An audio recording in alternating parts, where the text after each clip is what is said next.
Hello boys and girls, ladies and gentlemen, welcome to the channel. So in this video, figure out I'll make a little stable update of my hoopty fleet.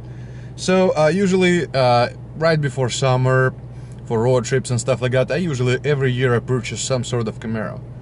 You guys seen my black SS, you guys seen my blue SS, you guys seen my red supercharged one that's in the garage. It's like a garage queen at this point.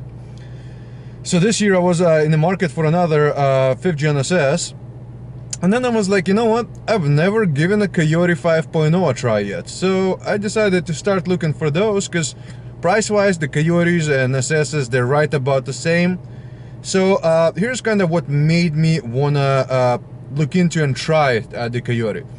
First of all, I mean, they have the rep of being a street sweepers, and I like that. I like when I pull out from car meets, everybody's afraid for their lives. No, I'm just kidding, but seriously. So, pretty much biggest reason why I wanted to try it is, first of all, to try this 5.0 Coyote engine. It is a really good engine. I mean, it's technologically a lot more superior to LS-based engines, which I'm a huge fan of LS cars. I mean, I have several LS cars. I mean, it is very powerful engine for the money. I mean, out of 5-liter, cranking out over 400 horse, very strong top end, very efficient engine as far as even like fuel consumption. Like you usually will get like, you know, mid-20s on the highway on it. Has very good range of the power. It doesn't seem like it has nowhere near as much torque in the low end as like LS3s do, but it definitely has way higher top end, and it is a way quicker car, stock for stock.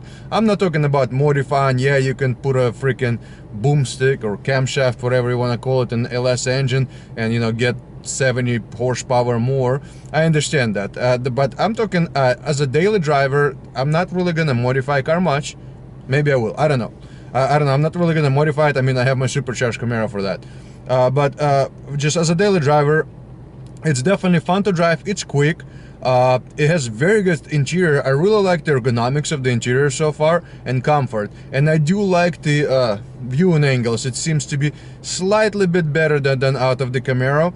And I'm a pretty big dude. I mean, I'm 6'2", and I fit just fine. I mean, I still have good 2-3 inches like in my sitting position.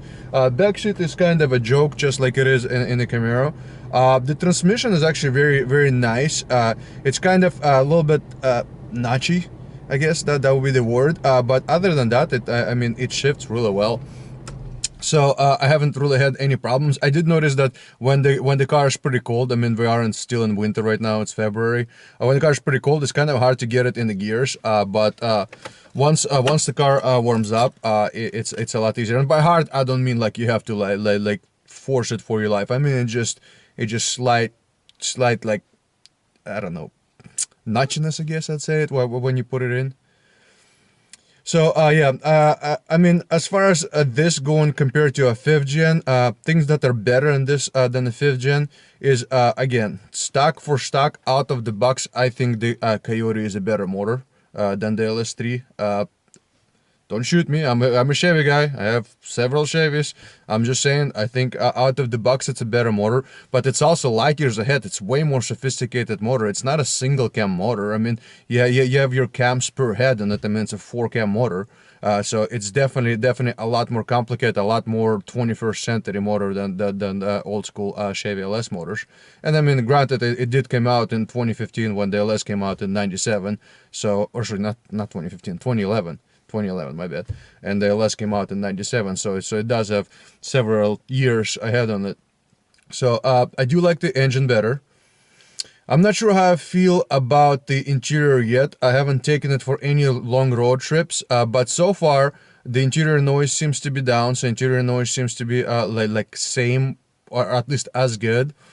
I really do like the way the seats feel and look. I like the design of the seats on them. I like the little lines. Again, this is for the premium interior. I'm not sure what the basic feels like, because I have never driven the one without leather and stuff like that. I do not like the infotainment system, and that it's just too many buttons, seems too overcomplicated. I'm not a big fan of the HVAC controls and Microsoft Sync in general, so not really biggest fan of that. As far as handling, it seems to handle just fine. It doesn't seem as heavy as the 5th gen, and it is slightly lighter than the 5th gen. One thing that Ford did, which still like blows my mind, why the hell would you put a 235 wide tire on a freaking 400 plus horsepower car? I mean, no wonder people wreck them all the time.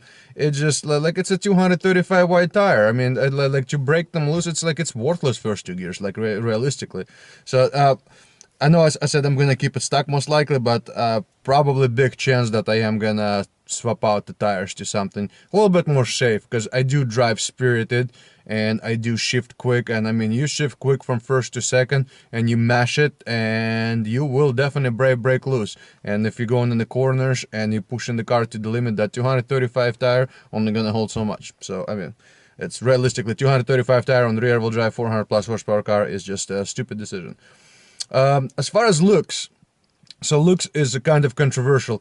I do like the way Camaro looks better than the Mustang, but I do like the size of Mustang better. I don't know if it makes sense, because they're very similar cars, but the Mustang is just, at least when you're driving it, it actually feels a lot smaller than Camaro does. Camaro feels like a huge car, and I'm talking about 5th gen, not 6th gen. 6th gen actually feels smaller than the 5th gen. So look wise, I would give one on the Camaro and the Mustang. Sound wise, out of the box, hands down, Mustang sounds better with the factory mufflers. It has very muscle car rumble. When with Camaro, you like it's super quiet with the stock mufflers. Like once you start upgrading exhaust, it's a completely different story. But stock for stock, Mustang definitely sounds quite a bit better than Camaro. What else? As far as your basic interior, I do not really like the gauges. It's very hard to see what speed you're actually going on them. Like, I mean, I wish they had like a digital speedometer readout also, which like in Camaros, you can actually get digital speedometer readout in the middle. I wish they had something like that. But I mean, I do like the steering wheel. Like it's pretty cool. Like it's very retro looking, very like matching the interior. And like as I mentioned, as far as factory sound quality of the system, the shaker system definitely sounds quite a bit better than the system in the Camaro. And I forgot what brand was systems in my Camaro. I think it was Boston. Yeah, I think it was Boston Acoustics. Yeah, this definitely has a lot more bass and sounds quite a bit better. I wish the heat seaters had a little bit more options on it. But I do like the fact how close the traction control is to the shifter, and you don't have to hold it forever to disable traction control. You can just tap it, and it will release your traction control. I do like the shifter. It's very short shifting, so like there is really not much movement in the shifter. I do like the little lightning accents and things like that everywhere. I mean, overall, I'm pretty happy with the car so far. I only had it for a few days. I mean, for the price, I would say you can't really beat this. I got it. This has 24,000 miles with a 5.0 in it. To get LS3 Camaro with 6-speed and leather interior and 20,000 miles, probably looking to spend a couple $1,000 more than I spent on this one. So in the worst case, if I hate it, I'll sell it towards the summer or towards the end of the summer. But so far so good. I'm not saying I'm turning into Mustang guy, definitely not there yet, but so far I do really like the car. I think it would definitely benefit from bigger tires, but other than that, it's so far a really good place to be in. And once I'm gonna do my usual trip to Portland, so like a couple 100 miles, which would be towards the beginning of next month, I'll see how it actually handles. And by handles I mean like handles the road trips. As far as handling, it handles like a Mustang. So handles good as long as you don't push it. Alright guys, well hopefully you like this little update.